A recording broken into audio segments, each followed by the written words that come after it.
Hello. You're listening to The Leadership Woman with me, Jill Saville.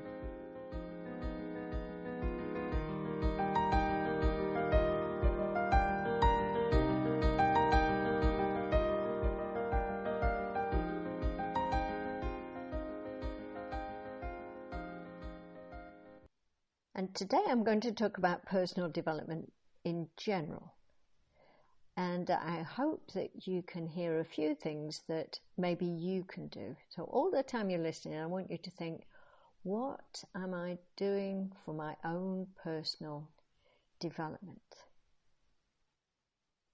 And I'll apologise now because I'm sure some of you will be saying, yes, but it's okay for you, Jill. You don't have the stresses of young children. Absolutely right, I don't. You don't have the stress of going to work full time. Your time is your own. And again, you're absolutely right.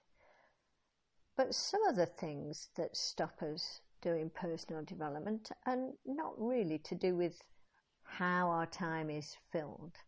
Some of it is to do with not having the mindset to start, not wanting to do anything different, having the belief that maybe if we just continue doing what we already do every day, then somebody will notice us and see how brilliant we are. And the thing is that life isn't like that. And even though many of our hours are taken up, and it will be difficult to fit something else in, we can always find time to worry, can't we?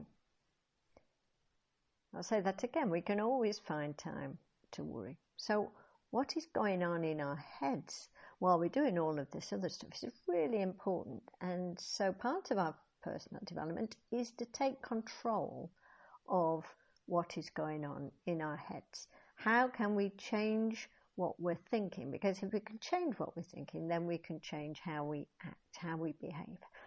So here goes then. Here are a few things that I am doing that I would class as trying to become the best version of me. And again, yes, some of you, it might be a bit late for me, but it's not too late for you. So here goes. The first thing is I have a wonderful group, the leadership group. We call it the Influencers. And there's about 10 of us, and we get together every week and we go through a book. But don't be deceived, it's not a book club. It is a group where we focus on our own personal development. And the book really is just an aside. It's to spark off thoughts. And at the moment we are looking at a book called The Gift by Dr. Edith Eger. She was somebody who survived Auschwitz, just like Viktor Frankl. And this is a much more modern book. In that it was written in the last couple of years. So it's called The Gift. I would really recommend it. And she goes through 12 things, 12 prisons of our minds that we might want to break out of. The second thing is I'm also part of another group where there's only 5 of us. And again, we're really focusing on our own personal development. And that group is looking at a book called The Power of Others. And the key point of that book is that there are 4 types of connections, he says. And if you imagine that one is no connection at all, a second corner is a bad connection, a third corner is a false good connection. We want to feel good, so we go off and connect with things that probably we shouldn't be connecting with. And the fourth one, the fourth corner, that's the place that we want to be. We want to be in a place with true connection, where we feel safe, we can feel authentic, others have got our back, they give you energy, and you feel that you can ask for help. And they will give you honest feedback that is helpful. The third thing I'm doing is developing my skill set in coaching. Every year I do a certain number of continuous education, different styles of coaching. I've been through brain-based coaching, conversational intelligence. More recently, I'm doing positive intelligence coaching. But at the same time, there's particular levels in coaching. I want to be MCC. There, I've said it out loud. I've put it off for years. And so what am I doing for that? I'm part of a monthly supervision group, and I'm also going to start a coaching mastery group, which is slightly different. So this year, my focus is on improving my skill set. And if I can just explain to you what that's like. If somebody asked you to take your driving test again after driving for 40 years, then you would probably find it difficult to drive in the way that you had been taught. So that's just to give you some idea of my fear of, oh my goodness, I really need to focus on coaching and recovering the true art of it, the mastery of it.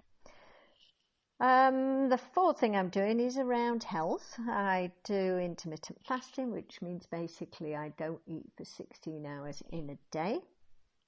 How I do that is I miss breakfast. The other thing I try to do most days is yoga.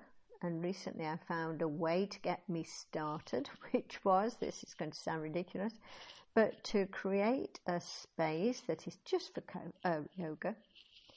And I stuck little things on the wall that are like flowers and butterflies, and just along the bottom of the wall. And that really is a beautiful visual that gets me in the mood. So I suppose what I'm saying to you is do whatever works. Whatever it is that you want to start, then try and make the conditions. Now, I've been trying yoga for 6 years, and still I'm trying to make the conditions better so that I really want to do it. So that's something else. The final thing is COVID did have a benefit in that my groups had to go online, which meant that they became international. And I've got a wonderful young group, and I call that the Aspiring Leaders. There's about 14 in that group. And I just want to applaud them. I know that they'll listen to this because they came together. We just do 3 different books a year. So we come together 3 times in the year. And they are from, I think, the time zones of Canada and Colombia. They're the same. And it starts at 8 o'clock in the morning. And then for the people in India, it's 6:30 at night. And for me, it's 2 o'clock in the afternoon. So you can see the spread of time zones. We cover Iceland. We've got people from France and UK.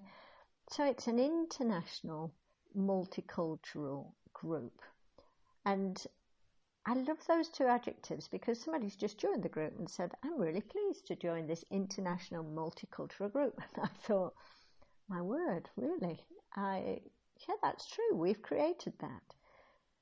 So how is that part of my personal development? Well, I think if you try to teach things, if you try to pass things on to others, then you are always reviewing things in your own mind, and they are always challenging me to think about things differently. So I love this group. We're starting again on Saturday. And we're going back to basics with the 15 Invaluable Laws of Growth by John C. Maxwell. So I'll finish there with the first of those 15 laws, which is to set the intention. Be intentional. You have to commit. You have to make the decision that you're going to start, whatever it is that you want to change. And so you set that intention, like all of these wonderful people have set the intention to meet on a Saturday. And let me say, for people, these are younger people in the 20s and 30s, to spend time on a Saturday on their own personal development, I think that says a lot about this next generation. So I'll end with a quote from John Maxwell. I've said it before, but I love this quote. Change is inevitable, but growth is optional. You really have to choose to do it. So I hope I've given you food for thought. I hope you're already thinking, what can I fit in? What can help me change my thoughts so that I'm taking baby steps every week? Thank you very much for listening to the Leadership Woman podcast.